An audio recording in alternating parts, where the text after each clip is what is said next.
Today, we have an exciting video for you guys. We are doing another upgrade onto the Surron Ultra Bee. And this upgrade is one that I've been looking forward to for a while now. One of the challenges that I've been facing with the Ultra Bee is its suspension. I've been riding the stock suspension for a year now, completely stock. I never even resprung it. And it has performed all right. It hasn't been great. I'm a heavier rider, and so big hits, big drops, these things were bottoming out. And I do camp on this bike, so I usually have 20 pounds of gear at least when I go camping, and the stock suspension was not adequate enough. But now we have a solution. We hit up the boys over at Sirris Suspension. We asked them how we can get our hands on a set of these. I did have to pay for this with my own money, and so luckily for you guys, that means this is gonna be a complete unbiased review because I don't have to please anybody. So if it sucks, I will tell you that. But I don't think it's gonna suck. From what I've heard, it's pretty dialed. And it will take a little bit of tweaking. It's like buying a suit and not getting it tailored. You gotta get it tailored for your riding style. So if you guys are interested in upgrading your Ultra Bee suspension, or you wanna see more expensive parts go onto a Surron Ultra Bee, this is the video for you. Let's jump into it. Alrighty, jumping into the install. I'm not gonna go through a full step-by-step. Sirris makes a really good video on that. Go check out their channel. They'll walk you through how to exactly do it. But here I'm just removing the subframe, 4 bolts that attach it to the main frame, and then 2 that hold the plastics on. That will pop right off. And then you can start tackling your rear linkage and shock. So here I'm just pulling out the bolts. They are torqued pretty high, so you're gonna wanna have an impact gun or a big wrench to be able to remove them. Didn't notice any wear on my my bearings down there, which was good.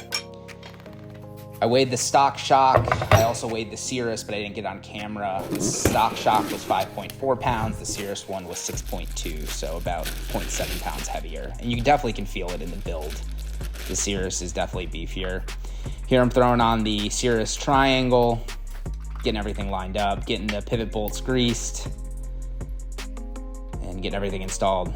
Refer to the Sirris install video for this because it was a little bit of trial and error. I didn't read the instructions, so figuring out which part to put on first just took me a little bit of time. Here I'm just torquing the pivot bolts, marking them with a paint pen. I have ADD, so it helps me keep track of what I have torqued.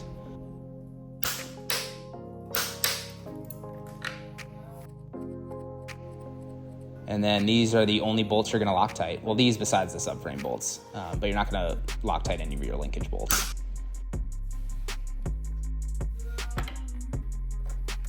And also use the right bit for this. I didn't have a right Allen key for it, so I used a Torx bit. Don't hate me. All right, we got the rear suspension put on.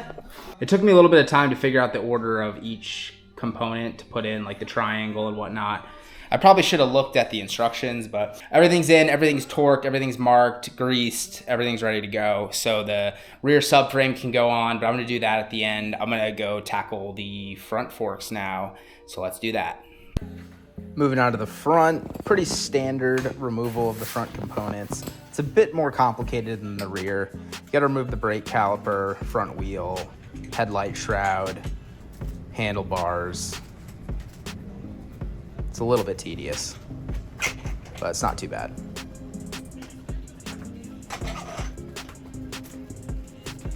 Just getting the handlebars up out of the way. You don't really want to leave them hanging on their cables. Also, something to note is I had an Allen key set, but I didn't have the right size for the steering stem nut. It is a pretty large size. I'll leave a link in the description to the Allen key size you will need. But that's something to note. The Surron toolkit does not come with one. Pulling off my stock triple trees, inspecting the bearings. My top bearing had a lot of wear on it.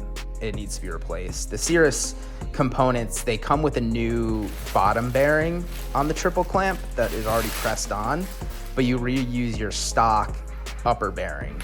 And so my bike had 1,000 miles of off-road riding on it, and it was looking pretty bad. So I'm gonna be swapping that out in the near future. Should have had one teed up for this install, but I didn't, so we ran the stock one. Just comparing the components to themselves, the Sirris triple trees are definitely beefier. They feel way more supportive and better quality. Here I'm just packing the bearings. Nothing too interesting, but the stock bearings were not packed properly. or not packed enough, I should say. Getting that slid up into place, and then starting to set tension a little bit. You'll want to retension this once you get everything on. There's not a torque spec for this, so I'm just using a drift and a hammer to tighten it up.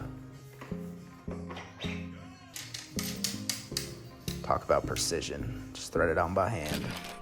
Here I'm getting the fork leg up into place. This one's always the tricky one because the bottom clamp and the top clamp aren't aligned, but then once you put the left one on, everything's lined up. And then here is where you will see I didn't watch any installs because I completely forgot to put all my wiring in front of the forks. And so I'm gonna catch that in a minute. I guess I was too excited to see what it looked like on the bike. So everything looked good, went to go get my bolts, and then I realized my issue. And I said a few choice words, and then I had to take the fork legs back off. Well, well, well. Rear shock installed, torqued, marked. Front suspension on, torqued, marked. Wheel back on. Woo-wee. I'm so pumped to try this out. I can't try it tonight because it is 2 in the morning. It is also pouring rain out here. You can't see by the car. So I'm not gonna go riding tonight. So I gotta walk away from my water heater. It's super loud in there. I just stood on it and did a little, pumping on it, and it already feels so much better. It's super plush too. I was actually expecting it to be pretty stiff from what I've heard from other people, but I think they nailed this trail tune. I'm so pumped to try it in the morning. But that's it for today. We'll pick it back up tomorrow. Good night. All right, guys. This is the first test ride on the Sirris suspension. Front forks, rear shock, everything's torqued, everything's dialed. We're about to go hit this trail and see how she performs, get my first impressions on it. I need my glasses. Almost forgot those. I'm so excited, guys. You don't understand. I've been waiting for this day for a while. Got the 360 camera with me today, so you guys are gonna get some sweet angles of the suspension working. And we are gonna go get my first ride. First impressions on this bad boy mamba jamma of a unit.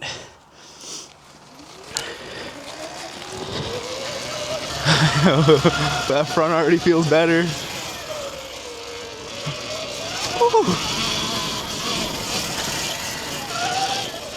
Alright, this is a pretty smooth trail to begin with. The stock suspension always did well on this.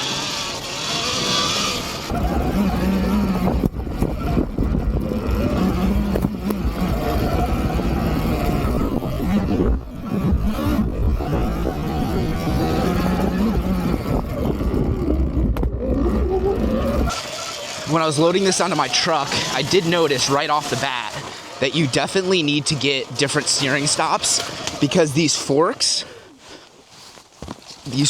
are wider than the OEM ones. And so these original steering stops, it decreases your range of motion left to right.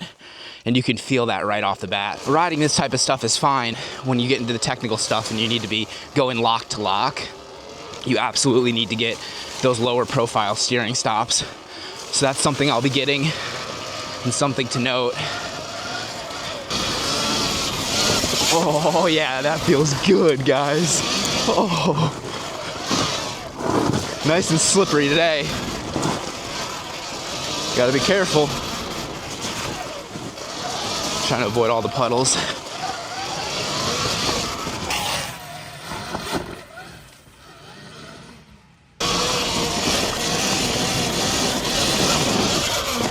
Oh yeah, the front end feels so much better. It's so nice not to blow through a stroke everything you hit. Woo, little Rudy right there. It's a much more plush ride. I know the Talaria boys had their impressions of the Sirris components, and they said it's pretty stiff, but I think they might have had the MX tune on their bike, and they're using theirs for trail riding. So I think that's what the issue might have been, because this does not feel too stiff. This feels dialed, and I haven't even touched any of the suspension clickers yet. Up.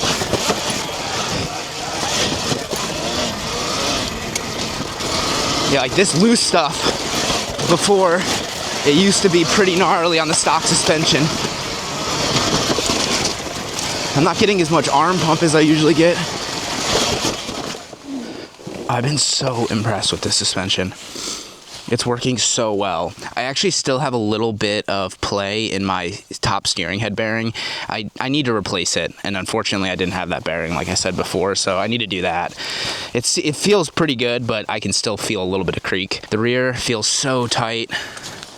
Look at that componentry right there. I can't wait to start playing with the clickers. Right now it feels pretty good. I still need a little bit more time on this before I start making adjustments and stuff. I gotta have the suspension break in, and then once it's broken in, I'll set it up and I'll show you guys kind of a more in-detailed review of how I set it up, what settings I use. But granted, everybody's setting is gonna be different, but I'll try to explain like what the rebound is, what the compression is, setting rider sag, all that type of stuff. We'll give you the lowdown on all that and how it's done. But for right now, we're just getting our initial inputs and feedback, and then we're gonna start tweaking it once we break this bad boy in. Let's keep riding.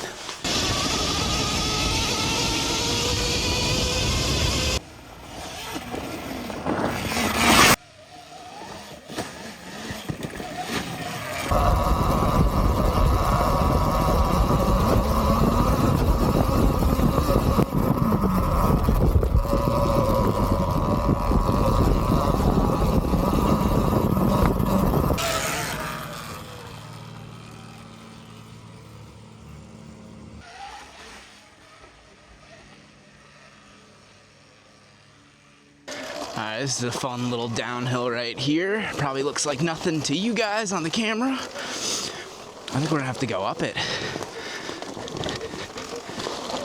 Oh, they cut out the tree in the middle.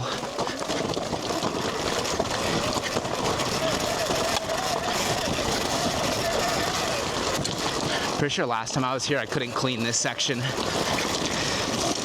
Be curious to see how we do today. I'm just gonna point the bike uphill and hold on.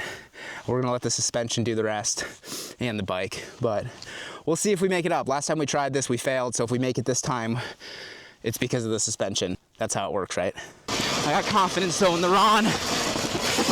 Oh no, oh no. Just go, just go, just go. All right, it wasn't clean, but we didn't stop for once. Oh, log jump. Woo. Logs even feel better. Try this one. Oh, I knew that was gonna happen.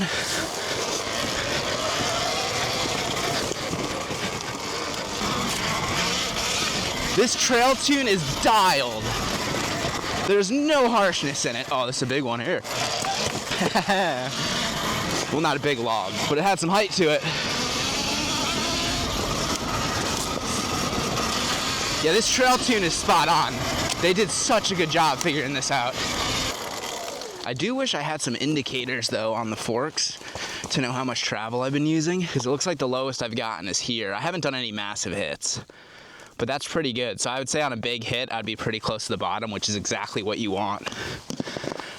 That rear shock is performing flawlessly. Man, I'm stoked at this, guys. All right, my first ride impressions, here we go. It is an absolute game changer for these bikes. It actually feels like you're riding a proper full-size dirt bike. And I'm not just saying that to please somebody. This is truly my opinion on it. I had to pay for this. And I'm telling you right now, it is worth every penny. I think I was completely wrong when I said the first upgrade you need to do is a controller, then a battery. Well, actually, no, I think it said wheels first. But wheels are definitely first, but the second thing you should be spending your money on is proper suspension. I mean, you literally, this completely changes the bike, especially if you guys are riding off-road. If you guys are a lighter rider, you're riding road and you're riding, you know, light off-road, the stock suspension will be fine for you. But if you're a heavier rider and you need more support and you want to treat this bike like a full-size dirt bike, you absolutely need to get a set of suspension like this. I'm blown away by it, guys. But that's gonna do it for today's video. If you guys enjoyed this type of stuff, hit the like button, hit the subscribe button. We're on the road to 10,000 subscribers, so if you guys want to join the journey, smash the subscribe button and follow along. But until next time, peace.